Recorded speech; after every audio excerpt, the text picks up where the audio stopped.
Hello বন্ধুরা, দা info 365 পক্ষ থেকে সকলকে জানাই আন্তরিক প্রীতি ও শুভেচ্ছা। আজ আমরা যে টপিকের উপর আজকের ভিডিওটি তৈরি করছি এটা কিছুই আর নয়, এটা কাল যেই বাংলাদেশের ইলেকশন হয়েছিল সেই সম্পর্কে কিছু আলোচনা করব। বন্ধুরা, কালকে আমরা দেখলাম বাংলাদেশের ইলেকশনের ফলাফল এবং নির্বাচন। এইটা দেখে প্রায় হতভম্বই হয়েছে। ইলেকশনও শেষ হয়েছে, তার কিছুক্ষণের মাধ্যমে রেজাল্ট দিয়ে দিয়েছে। মানে এরকম না এত তারিখ ইলেকশন হবে, তার কিছুদিন পরে ইলেকশন স্ট্রং রূপে রেজাল্ট বাক্স থাকবে, তার কিছুদিন পরে রেজাল্ট দেওয়া হবে, এরকম না। আজ ইলেকশন হয়েছে, আজই রেজাল্ট দিয়ে দেওয়া হলো। মানে সাথে সাথে এইসব কিছু ফলাফল বাহির করা হয়।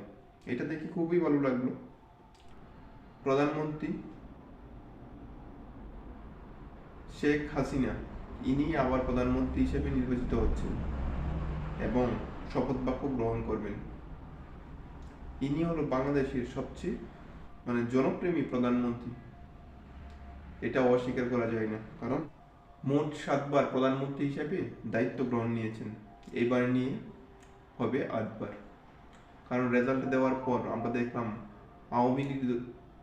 আওয়ামী লীগের বিজয়ী প্রার্থীর সংখ্যা বেশি। তাই স্বাভাবিকভাবে বলাই যায়, যেহেতু আওয়ামী লীগের বিজয়ী প্রার্থী বেশি, তাহলে আওয়ামী লীগেরই সরকার গঠন করা হবে।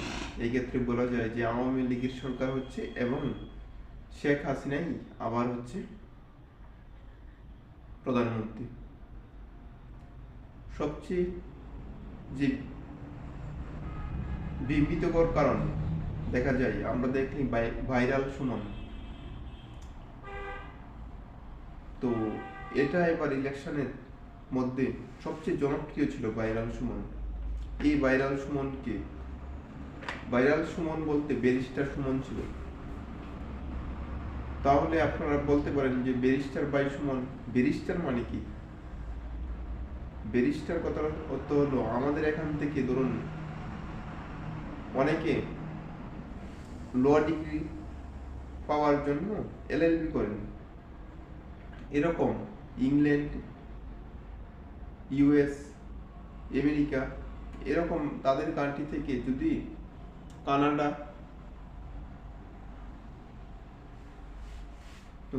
এরকম তাদের কান্ট্রি থেকে যদি আপনার আমাদের মতনই ল নিয়ে পড়াশোনা করতে চান, তাহলে হবে এটা ব্যারিস্টার ডিগ্রি। অনেকেই ভারতবর্ষ বা বাংলাদেশের অনেকেই যায় ইউএস এর থেকে পড়াশোনা করে আসে ল নিয়ে।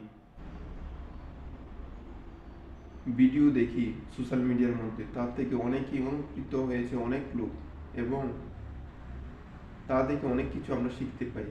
এবং ওনার ইন্টারভিউ নিতে সকাল বিকাল দেখছি বিভিন্ন চ্যানেলের লোক যাচ্ছে, তা দেখে আর মনকে মানিয়ে রাখতে পারিনি।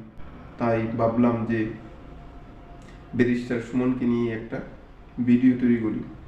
আশা করি আপনাদের ভালো লাগবে। এবং এখন দেখার বিষয় হলো, তিনি এখন তো এমপি হয়েছেন, এমপি হয়ে কি কি কাজ ভালো করেন। আমি আশা করব এরকমই এমপি যাতে ভারতবর্ষের মধ্যে প্রতিটি কেন্দ্রে যাতে তৈরি হয়, যা দেখে কোনো রাজনৈতিক দলের সিম্বল লাগবে না।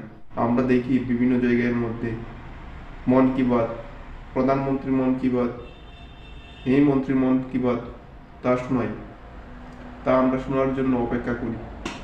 আমি আমার ব্যক্তিগত ব্যাপার থেকে বলছি যে এরকম যাতে বিভিন্ন এমপিরও যাতে তাদের মন কি বাত শোনায়, তারাও কিছু না কিছু করার একটা চেষ্টা করি।